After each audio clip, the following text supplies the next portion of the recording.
In a time where disagreement is seen as violence, questioning policy is seen as hate, and refusing to redefine reality is seen as cruelty, it helps to know exactly what you're talking about when you're talking about these types of issues. With transgender issues dominating the headlines again lately, I've been noticing a whole plethora of pro and anti-trans arguments coming across my feed. Now, if you watched my previous video, you already know exactly where I stand on this issue. What I've noticed, though, is many people, even people who agree with me, tend to not be able to defend their point of view on this issue very well at all.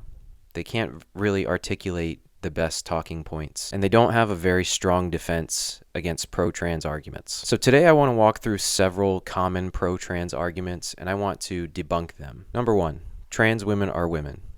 Now, I will admit this is less of an argument and more of an ideological slogan. However, it is important to note that this particular slogan is the foundation of all pro-trans arguments. Without this, pretty much every other pro-trans argument ceases to function.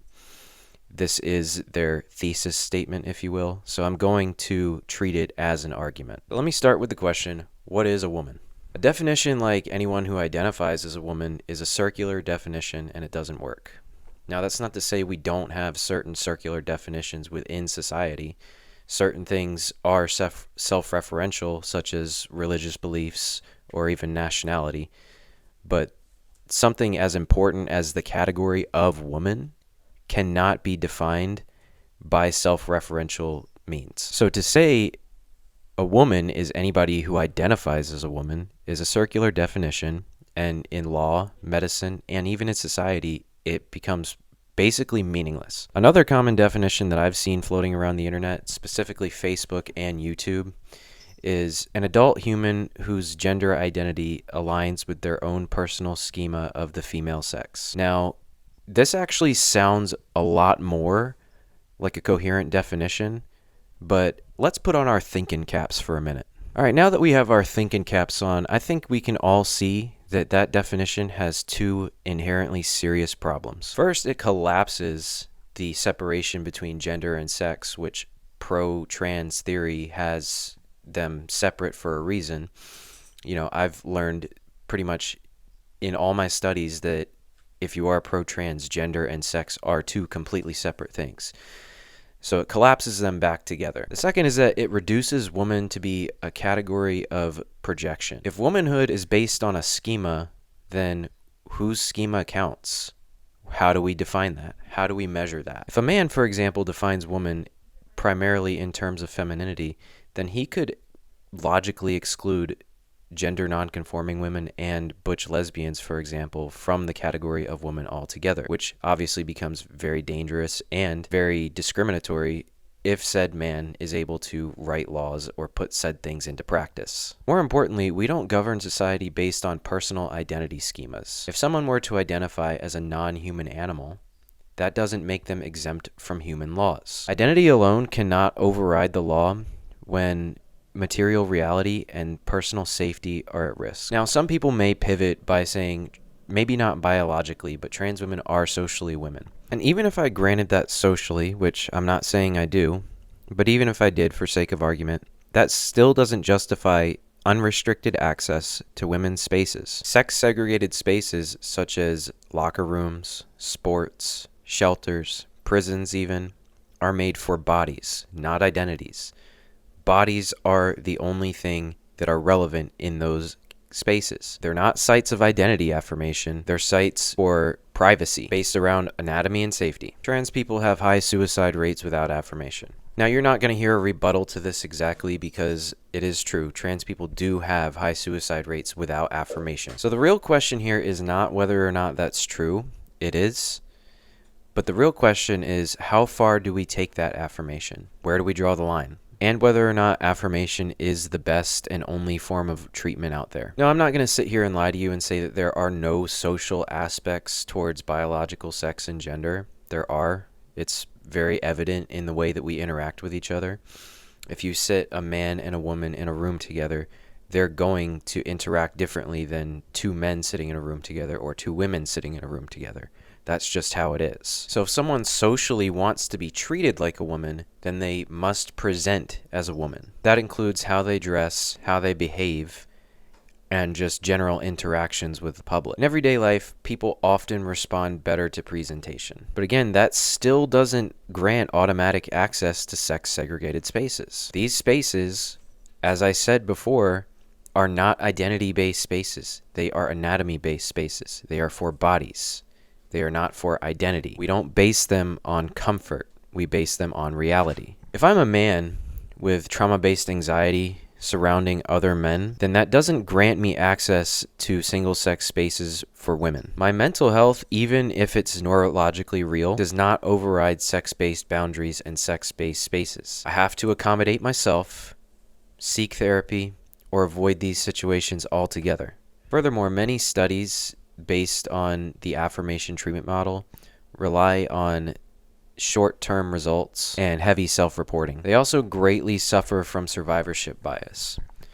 One common thing that you're going to hear from the trans community all the time is that 90% of trans people who transition don't live to regret it. Now, that sounds nice, but you have to ask yourself, how many of those people who received care ended up dying first?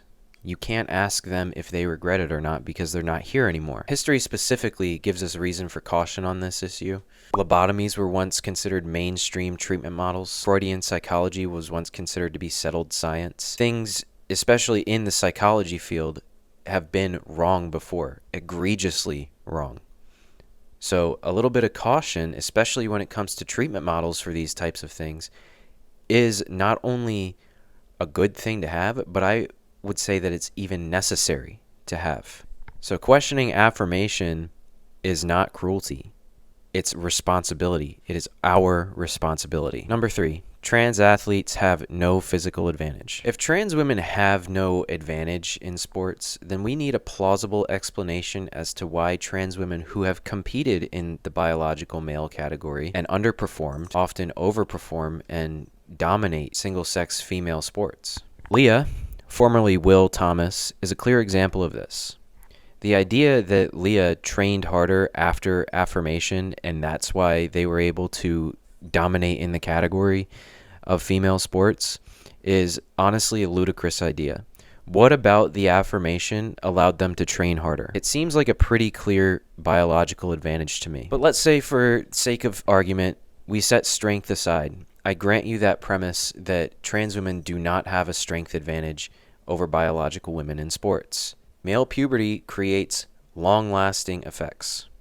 Bone density, lung capacity, muscle fiber distribution, height, leverage, reaction time, and probably most importantly, durability. Muscle memory does not disappear with hormone redistribution. Muscle nuclei still remain. That's why we see many athletes be able to regain strength so quickly after years away. I actually have a personal example of this.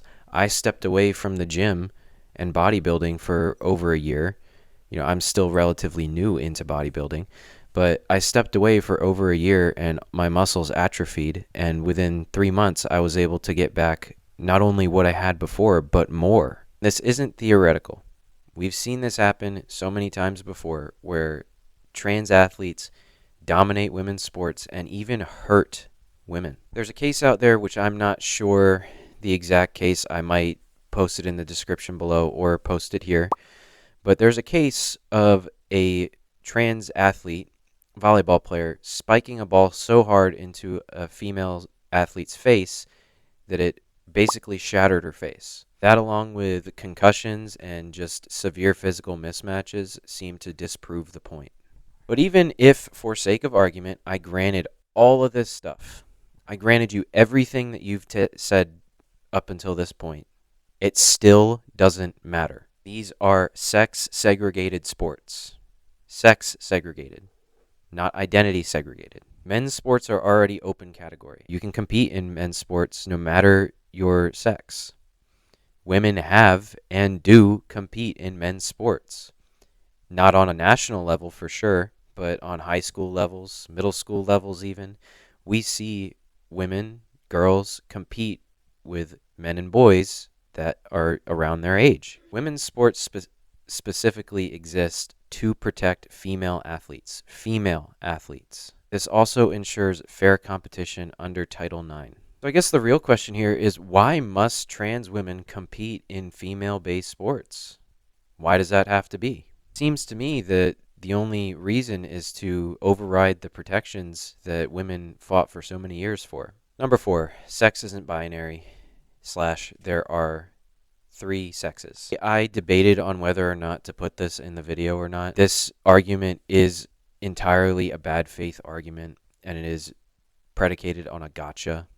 They want you to say certain things so that they can hit you with a gotcha, and then they can brag to all their friends and their mom about how they destroyed some MAGA retard on the internet. There's no serious biological claims being made here that are really worth anybody's time, but I'm going to go ahead and debunk this one anyway. People will say, define female without excluding any females while also excluding all trans women. Most people in this situation will go with XX chromosomes, vagina, different genetic makeups, pregnancy, uterus, ovaries, things like that. Boom, just like that, just right there, you activated their trap card.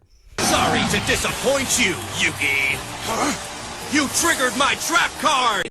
But I'm going to address 2 things here. First, there is a way to do that, and that is to say that a woman or a female is someone who organizes their bodily structures around the production of ova and also develops along the phenotypical default pathway. Now, that second part is to more so address some of the extremely rare edge cases of disorders of sex development, such as complete androgen insensitivity syndrome. That's a very rare condition, and it's almost not worth mentioning, but they will inevitably try to get you with that one. Those people are in every way, shape, and form female. The only thing that really doesn't match with them is the gonads. They do produce male testosterone, male hormones, but their body is not receptive to any of it. They see female doctors, they develop along the female pathway, all those types of things. So in every meaningful sense, they are females. The second is that that's not how definitions work at all, especially in the cases of biology.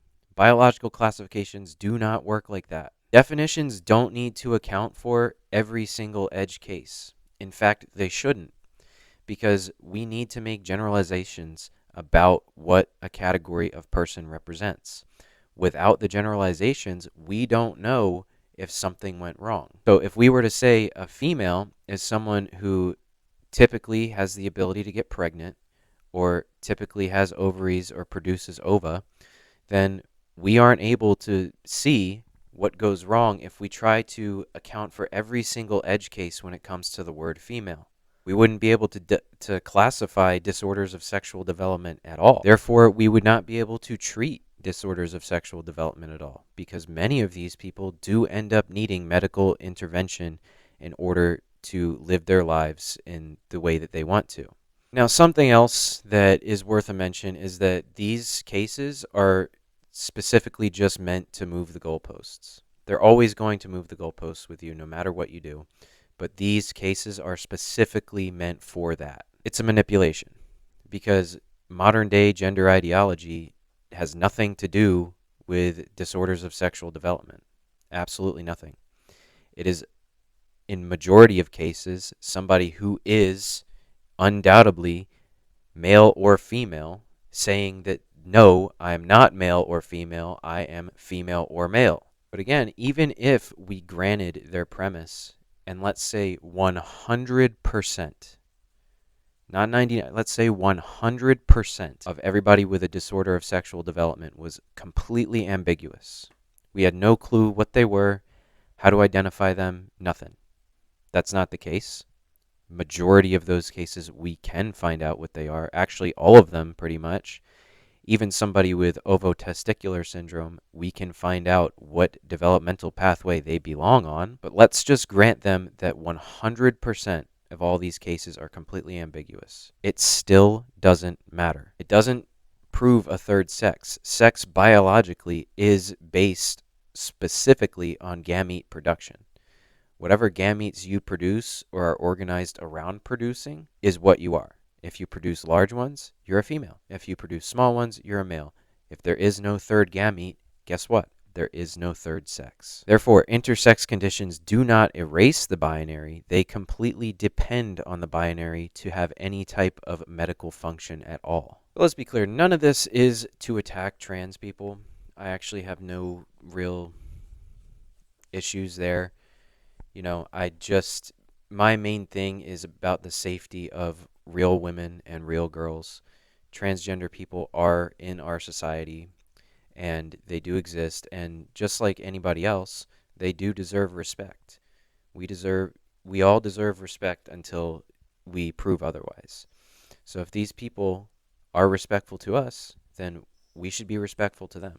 That's how it works. But we can't deny reality. We can't deny sex segregated spaces. We can't deny the protections that women have worked so many years to have. Compassion does not mean that we can deny real material reality. And acknowledging biological reality is not hate, and it's not shameful, and it doesn't erase anybody's dignity. If we want policies that are fair and sustainable, or even just somewhere in the middle where everybody can be happy, then we need to acknowledge these things, and we need to stop getting sucked into these debates that are just in bad faith. We have to be able to separate feelings from facts, and we have to be able to separate identity from reality. And we have to be willing to separate empathy from ideology. If you found this video useful, feel free to like, subscribe, share it with everybody you know. If you know somebody who disagrees, share it with them. If you know somebody who agrees, share it with them. Maybe have them give me some pointers on how I can sharpen my arguments a little bit better. Go ahead and let me know what you think in the comments. Thanks for watching.